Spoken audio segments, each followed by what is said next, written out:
Hello, Montana. I want to welcome all of you back to my second edition of Montana Investigates. My name is Sean, and I will be analyzing political attack ads in the great state of Montana. I do not discriminate. I am looking at ads from all parties and paring them down to find the truth, the lies, and the misrepresentations which so freely follow these ads. Most importantly, we're going to investigate the organizations that are actually creating and funding these ads. In my first episode, I gave a little bit of background about myself. I'm not going to repeat that again, but I want to tell my new viewers that I'm a third or fourth generation Montanan who is involved in the Republican Party at a very early age. However, I always consider myself a Montanan first. Just a quick note to those who provided some good feedback on my first episode. I was hoping I would have some time before I got my hands on another attack ad so I could make some adjustments to my format and quality of what I'm providing. Unfortunately, or I guess fortunately, our boys from the UPS store in Washington, D.C., which I talked about in my first episode, decided to send a similar ad again to the great citizens of Madison County. Today's episode will be short because of that, since our UPS boys decided to not change the wording or on the fly or actually have any, and then actually to have less attacks. I'm going to try and be unbiased, but it seems they are getting a little lazy out there in Washington.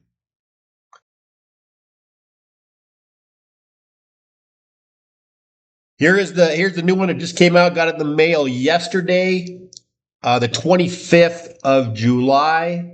And as for you who saw, were on my first, or watched my first episode, you can see it's very similar to what we looked at before. Using the same picture of Seth, and using just two of the claims they made in the first two flyers they sent out. So they've just pared it down, basically. So same flyer, just less information. Now, as I said in the first episode, you had to ask the question, why are they doing this? Why are they sending three basically identical ads to mailboxes in Madison County?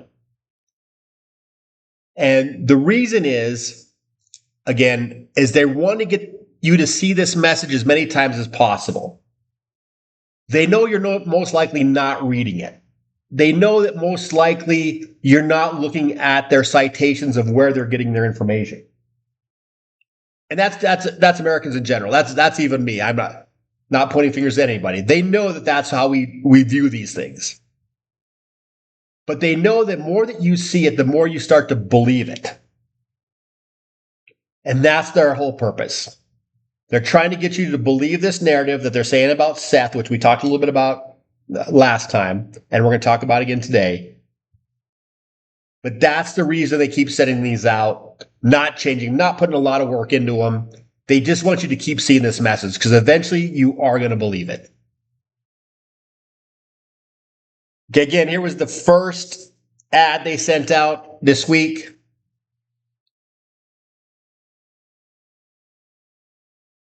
Here was the second one. Again, very similar wording. We talked about it in length in our first episode. So for you, for you out there this is your first time listening in, go back and watch that first episode. It gives a lot more detail. So let's just jump right back into this one that just came out yesterday. Actually, it was delivered yesterday in the mailboxes. And before we do that, I just want to do a little review of what we talked about last week since all this touches on each other. So these flyers are being sent out by the American Leadership Fund. Again, there's their address at MacArthur Boulevard, Northwest, Washington, D.C. They have a P.O. box. And as we learned last time, this building is their headquarters. It's actually that most likely that box, P.O. box number is from that UPS store. So these guys are running these attack ads out of a UPS store in Northwest Washington, D.C. Here is the president of the Leadership Fund, Mr. Stephen Rapogel. He's a consultant. He works for Capital Consulting Group. Don't know much about him. My plan is to try and get a conversation, have him on the phone, have a conversation with him in the future about why he feels that he needs to influence Montana voters from his P.O. box in Washington, D.C. Last time, we also learned that the Leadership Fund, we looked at their Form 990, which is an IRS form they're required to submit, and this is their 2024 submission. In that 2024 submission, we see towards the top of the screen there that they had revenue of that year of $9.5 million. So they have $9.5 million at their disposal to do as they please, this nonprofit organization. I pointed out just one kind of interesting thing about their Form 990. Again, these Form 990s are open, they're public information. ProPublica puts these out on the web. You can go and you can actually look up an organization and find these. But on this one, I thought it was kind of interesting. They had to talk about their organization, the directors, who's on their board of directors, how they're organized, things like that. And one thing they have to say is, or they're supposed to annotate is the average hours per week. I guess that's how much they work per week. And actually on their form, they put 0. Just kind of a funny little thing. Like, we also looked at their Schedule I. Who are they giving money to? And we noticed one that was kind of interesting in the state of Montana, which is the Montana Policy Action, which has its address as a P.O. box out of Billings, Montana. And they sent them $3 million. This was in 2024. Again, I'm jumping through this kind of quick. If you want the bigger details, just please go back to episode 1, watch that, and I talk a little bit more at length about this. But here's Montana Policy Action's front page on their website. Very general website, not a lot of information there. It's kind of interesting that they get that much money and they're really not talking a whole lot about what they do. But what's also interesting about Montana, this public policy, was that their P.O. box is linked to a couple other organizations, political organizations with the exact same P.O. box. Their Montana Agricultural Heritage Society, Montana Veterans Alliance, the Montana Public Policy Center, 1776 Foundation. Again, all of these organizations have the exact same P.O. box. Interesting enough, as I dug into it, all created by the same people, and some of them were created on the same day. So just something interesting about how all this political funding works. I think this is maybe something I'll look into in a future issue, is how all these organizations are connected, what they actually do. I know all of these are, at least a couple of these organizations, first, they might all have it. They all have sponsored a license plates from Montana. So when you go to the Montana DMV and you renew your license or get a new license plate, you can always pick kind of the design of the license plate. Well, they have their own design for a couple of these organizations for sure. I know the 1776 Foundation and the Montana Agricultural Heritage Society. The 1776 Foundation is the one that is the Don't Tread on Me, or at least one of the Don't Tread on Me license plates that you see. I mean, it's really popular in Montana. Okay, so that was just a quick review of that. Let's jump right into this new flyer. Won't spend much time since we hit all these things in episode 1. But again, just want to hit that point again. They continue to send the same thing because they're trying to convince you. They know you're not going to read this. They know you're not going to really look into the details. They want to convince you of this one thing, that Seth Bodnar is a open borders liberal, as they say actually in this flyer. So here's their first claim in this new flyer. It's the same claim from the last two. America's borders and immigration laws are here to keep America secure and keep dangerous people out. We all agree with that. But open borders liberals like Seth Bodnar oppose border security and immigration enforcement. Seth Bodnar is running for U.S. Senate, but when funding was needed for border security to stop illegal immigration, Bodnar's answer was no way. Again, I talked about this the last time. The citing is really, I like that they put some citing there to try and show you, hey, we're getting this from real sources. He actually said this. They're pretty vague sightings, though. I hope in the future, Stephen, if you guys are hearing me out there in Washington, D.C. at your UPS store, Maybe just a little bit more specific, give the title of that, or, a little bit more of the detail. This one was pretty easy to find, actually, where they're getting this from. But in some of the other ones, they were pretty vague, and I don't know if that was on purpose or if they're just lazy. I kind of tend to believe that it was on purpose, but it might be they're just lazy. And before I actually look at their source here, I just want to say, in Seth's past job as the University of Montana president, he had no say on border security. So anything he said had no effect whatsoever on border security. He had no power over border security. It's just it's a small point, but I think it's something that needs to be said.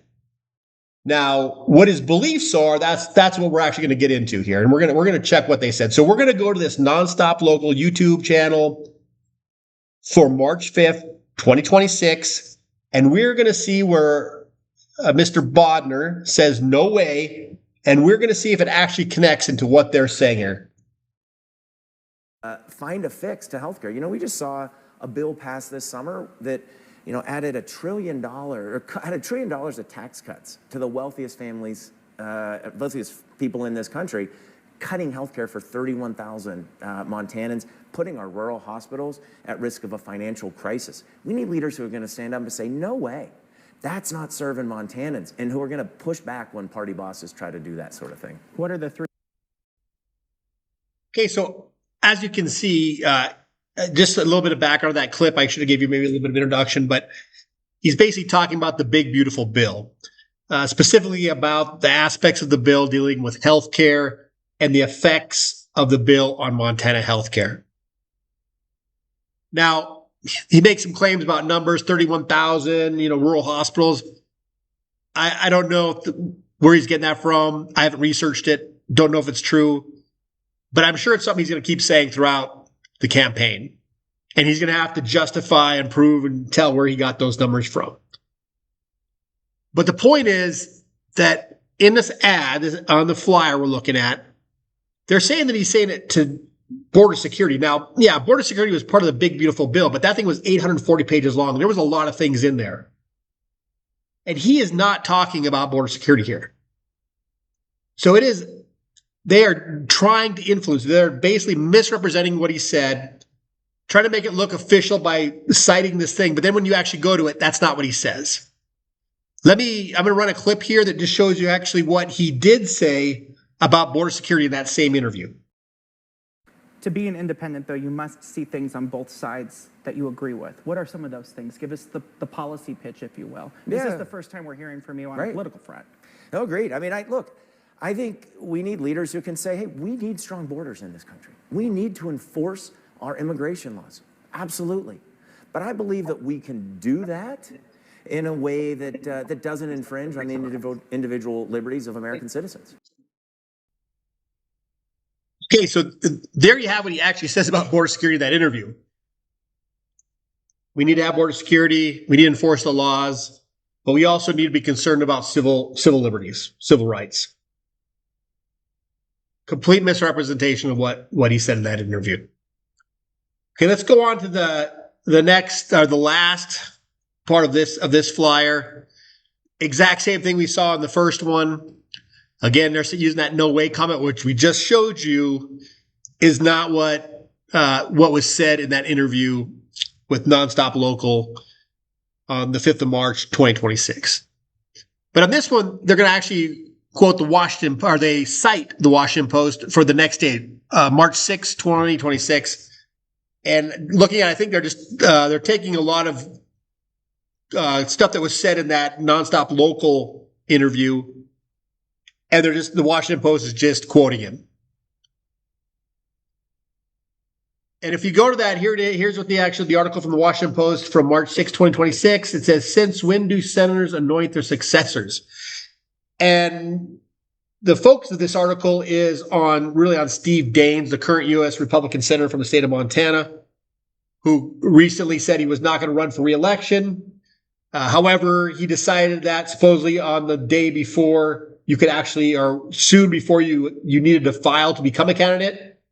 And so in effect, kind of stop people in some sense, maybe from submitting paperwork to be a candidate because they thought he was leaving, which more people probably would have done that if they would have known ahead of time.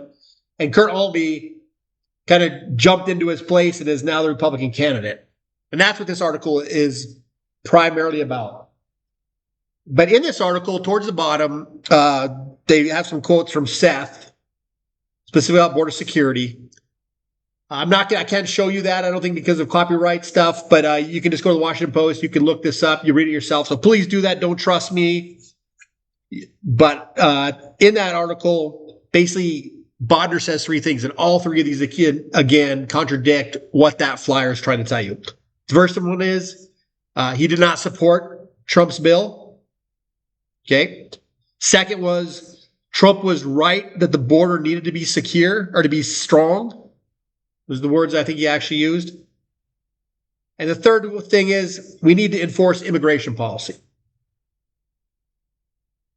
So again, is he gonna stick by that if he's ever elected? Nobody knows yet. But that's what's actually said in that article. And these are boys out in Washington from the UPS store. They would just want to just straight out lie to you and say that this is what he said, citing the Washington Post on the 6th of March. Now, that's the thing. Their site was very vague. It didn't give the title of this article. This is the only article I could see that possibly was dealing with Seth Bodnar. So, again, are they doing that purposefully? Probably. I don't know. It just looks that way. But that's what they're saying. Again, the Washington Post, it's a totally different story than what's reality. Okay, the last thing I'm going to say on this segment is, I talked about this last time, is they have this at the bottom of the screen. And if these boys were honest, guys out in Washington, D.C. in the UPS store, putting this at the bottom of their flyer, I could see, if this is what we believe about border security, this is what Seth Bodnar has said in the past, we want him to change his agenda, please email him, tell him his agenda puts Montanans at risk. But because just the overall misrepresentations, I would say outright lies that they have in these flyers, that is not their agenda. Their agenda is actually just to overload Seth's email with emails that are based on lies and misrepresentations. Therefore, Seth, or whoever does his email, is not able to actually go in there and find legitimate emails from citizens of Montana who have questions for Seth, who maybe want to make a point to him about something he said, support him, whatever. That's what I think this really is. Just an effort to do that. Okay, that's all I have for today. Again, we basically just rehashed what we did yesterday, but it's a new ad. They're doing this because they want you to see this as many times as possible so they can convince you that this is true, even though they're lying to your face every time they send that out to you. Before I finish up, I just want to thank those people again who kind of sent me some comments, trying to improve the audio, trying to improve the video, just the overall look of this channel. And hopefully now I'm going to have some time we'll start doing that. One more thing I want to say is I was thinking that I am probably not getting every one of these flyers that is in Montana. These things are pre-directed. They're sent to specific audiences. So if there's a flyer you're getting in the mail, and I haven't touched on it, don't wait. I'm gonna be sending up an email. Just send it there. Show it to me. Send me a picture of it, and I will dig into it and we'll talk about it. I think if it's going to be against Seth, I bet you pretty much it's going to be for the American Leadership Fund. So, but that's all I have to say. Thanks again for listening. And again, we'll hope to hopefully improve this as we go along and hope to see you again.